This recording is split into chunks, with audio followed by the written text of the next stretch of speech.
So, a fun topic came up on social media recently where a woman was talking about an energy practice that she's been using with her daughter. So, she's creating like a ball of light or protection or love around her daughter and has been feeling that that's really helping her daughter. And, it's just something she does to, kind of support her family. And she was asking about why recently has it not been working, or is there something else that she could do in addition to that? She felt like that thing that had worked so well and felt like it really worked for a long time wasn't working anymore. I found this really fascinating because it's very common for all of us to want to help people that we love, to help people in our family or our friends, and to want to reach out and take some action. So whether it's, kind of putting them in a bubble of light, or, you might put them in your prayers, or you might imagine, a light around them, or even grounding them, or using some of the energy tools. And, it's very natural to want to do that. But from a different perspective, I would say that the most powerful thing that we can do for anybody else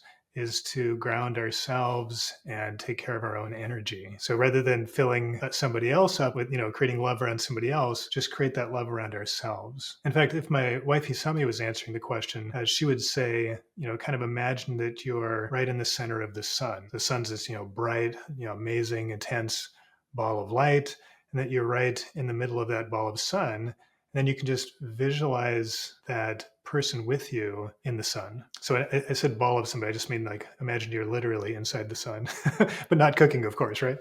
And so when you do that, is you're imagining somebody else in that light with you. What's happening is you're not trying to send them your energy or your healing. You're not trying to take an action where you're sort of a participant acting on their behalf. Instead, what you're doing is just visualizing them connected with that beautiful source of light. And the sun also represents love too, so you can feel that energy flowing through as well. And so I just would kind of encourage all of us, myself included, to kind of imagine taking that step forward. So rather than viewing yourself as taking care of others that are in need, think, I feel like I want to take care of somebody else.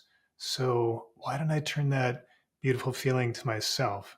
I'm just going to hold myself in that space of love. Or I'm going to visualize myself in the sun. Whatever works for you, just turn that on yourself. And then just imagine that the other person is enjoying that as well.